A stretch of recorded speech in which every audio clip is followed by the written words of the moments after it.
Halo, Assalamualaikum warahmatullahi wabarakatuh. Perkenalkan, saya Yola Yunita dengan NIM 22114002 dari Universitas Askia. Jadi, teman-teman pernah nggak sih iseng ngebaca tulisan atau bungkus mie atau makanan instan lainnya? Pada bagian belakangnya pasti ada semacam petunjuk atau instruksi tentang cara menyiapkan mie tersebut dengan benar. Nah, supaya benar-benar matang dan rasanya jadi enak. Nah, hal ini dinamakan prosedur. Jadi, prosedur adalah serangkaian langkah yang harus dilakukan untuk menyelesaikan suatu masalah. Nah, langkah-langkah yang tertulis dalam bungkus mie tersebut adalah salah satu contoh dari teks prosedur. Nah, teks prosedur digunakan sebagai arahan khususnya bagi orang-orang yang mungkin belum tahu cara untuk menyelesaikan suatu tugas.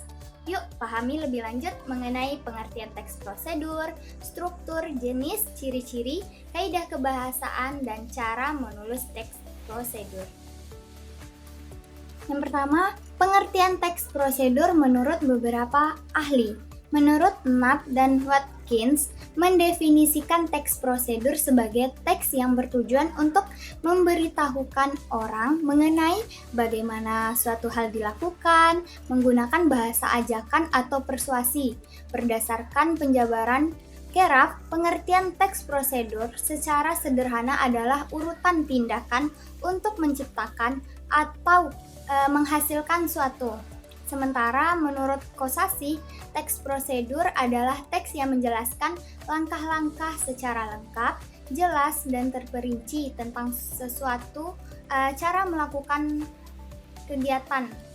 Pengertian teks prosedur dari 3 definisi menurut ahli di atas dapat kita simpulkan bahwa teks prosedur adalah suatu teks yang berisi langkah-langkah aktivitas atau kegiatan untuk menyelesaikan suatu pekerjaan. Teks prosedur itu dibutuhkan sebagai panduan bagi seseorang dalam membuat atau menyusun sesuatu. Nah, yang kedua, tujuan dari teks prosedur. Nah, apa sih tujuan dari teks prosedur? Sama seperti definisinya, tujuan teks prosedur adalah memberikan petunjuk bagi pembacanya tentang langkah-langkah secara urut dalam melakukan aktivitas atau menyelesaikan sesuatu. Selain itu, teks prosedur juga memudahkan pembaca untuk mengetahui cara yang benar dalam melakukan sesuatu dan memberikan petunjuk jelas agar mendapatkan hasil yang maksimal.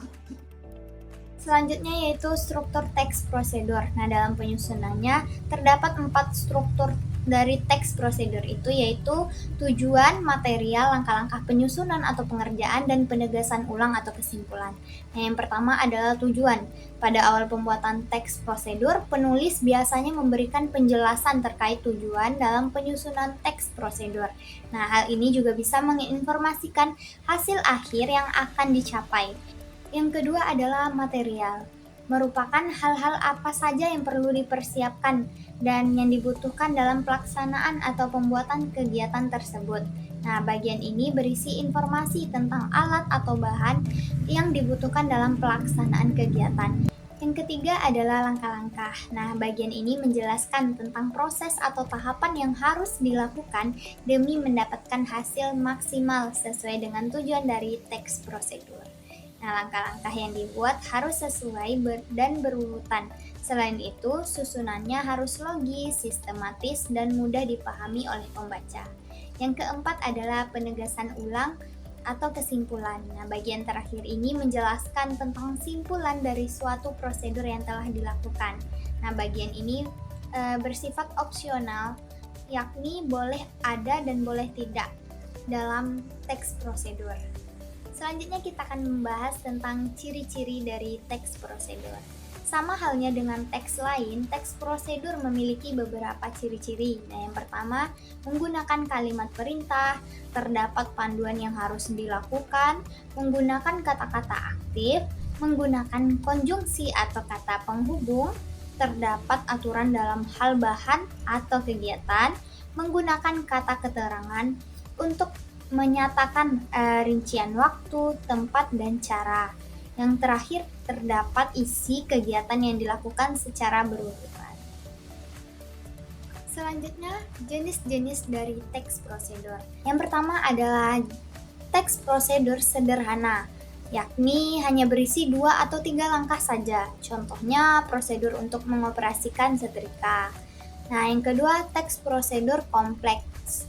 Teks prosedur kompleks terdiri atas banyak langkah dan jenjang untuk tiap tahapannya. Contohnya, teks prosedur kompleks adalah pembayaran tilang oleh polisi.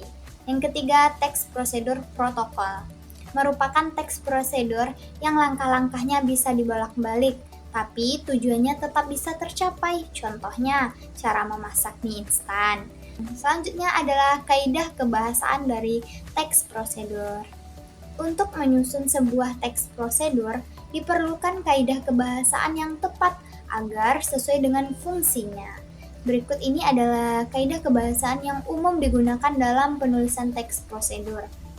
Yang pertama adalah kalimat. Pada teks prosedur, kalimat-kalimat yang digunakan dan dapat dikategorikan dalam 3 bagian. Yang pertama, kalimat imperatif yang merupakan kalimat yang mengandung perintah. Nah, kalimat imperatif itu ditandai dengan adanya hal yang harus dikerjakan, merujuk pada perintah dalam kalimat. Pada jenis kalimat ini, tanda seru digunakan untuk mengakhiri ungkapan atau pernyataan. Nah, yang kedua, kalimat deklaratif. Kalimat ini dikenal sebagai kalimat yang sifatnya lebih memberikan informasi dan sering juga disebut sebagai kalimat pernyataan. Nah, pada kalimat ini, tanda baca titik digunakan untuk mengakhiri kalimat tersebut. Yang ketiga adalah kalimat interrogatif. Kalimat ini digunakan untuk mencari informasi dengan memberi pertanyaan. Oleh karena itu, di akhir kalimat interrogatif diberikan tanda baca tanda tanya. Selanjutnya ada konjungsi. Nah, konjungsi itu sering kita sebut sebagai kata penghubung. Nah, dalam teks prosedur, konjungsi yang kita bahas terdiri dari 2 macam. Yang pertama yaitu konjungsi persyaratan. Nah, konjungsi persyaratan itu adalah kata penghubung yang menyatakan syarat. Contohnya seperti jika, bila, andai, kalau, asalkan. Nah, yang selanjutnya ada konjungsi temporal. Itu sifatnya merupakan kata penghubung yang menandai urutan waktu. Contohnya kata seperti lalu, kemudian, selanjutnya, setelahnya. Yang ketiga, numeralia. Numeralia dalam teks prosedur merupakan pilihan yang bisa digunakan selain menggunakan konjungsi. Nah, numeralia merupakan kata bilangan yang digunakan untuk mengurutkan langkah-langkah dalam teks prosedur. Misalnya kata kedua, ketiga, dan seterusnya. Yang keempat ada pronomina. Nah, pronomina atau kata ganti digunakan untuk menggantikan kata orang atau benda. Pronomina itu dibagi menjadi 2 macam. Nah, pembagiannya yang pertama pronomina petunjuk. Nah, kata ganti untuk menggantikan benda, contohnya ini, itu, dan tersebut. Yang kedua, pronomina persona adalah menggantikan orang. Pada pronomina persona, bagi kata ganti untuk orang tunggal, contohnya Anda, saya, kamu. Sedangkan untuk orang jamak, contohnya kita, kalian, kami. Nah, yang kelima ada verba.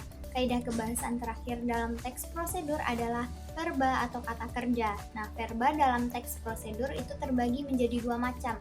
Yang pertama, verba material. Nah, kata kerja berimbuhan yang mengacu pada sebuah tindakan atau perbuatan yang dilakukan secara fisik. Contohnya mengupas, mengiris, memasak, memotong, dan lain-lainnya. Yang kedua, verba tingkah laku. Nah, kata kerja yang ditunjukkan lewat ungkapan, verba ini juga dipahami sebagai kata kerja yang tidak tampak aktivitasnya. Contohnya, menyukai, berpikir, dan menyetujui. Nah, selanjutnya kita akan membahas tentang cara membuat teks prosedur. Untuk membuat teks prosedur yang benar, kita harus memuat struktur dan kaidah kebahasaan yang sudah saya jelaskan tadi.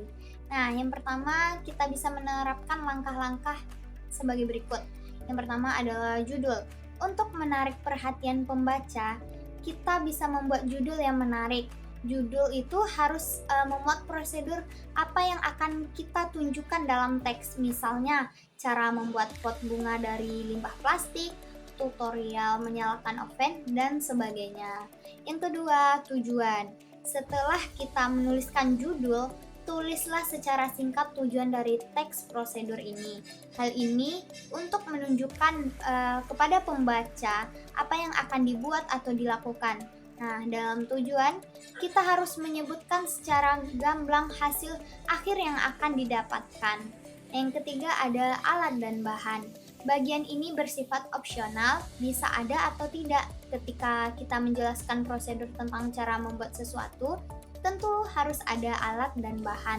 Tapi saat kita ingin membuat teks prosedur tentang cara melakukan sesuatu yang memang tidak membutuhkan alat dan bahan, bagian ini tidak harus ada. Yang keempat ada langkah-langkah. Nah, bagian ini yang paling utama, kita harus bisa menjelaskan secara kronologis atau berurutan langkah-langkah yang harus dilakukan. Biasanya, langkah-langkah dijelaskan dalam bentuk poin atau penomoran. Yang kelima ada penutup atau kesimpulan. Nah, bagian penutup atau kesimpulan juga bersifat opsional. Penutup biasanya ditulis untuk menyimpulkan tujuan akhir dari teks prosedur yang dibuat. Nah, sekian penjelasan singkat dari saya mengenai teks prosedur. Apabila ada kata yang salah, mohon maaf. Saya sudahi dengan wassalamualaikum warahmatullahi wabarakatuh.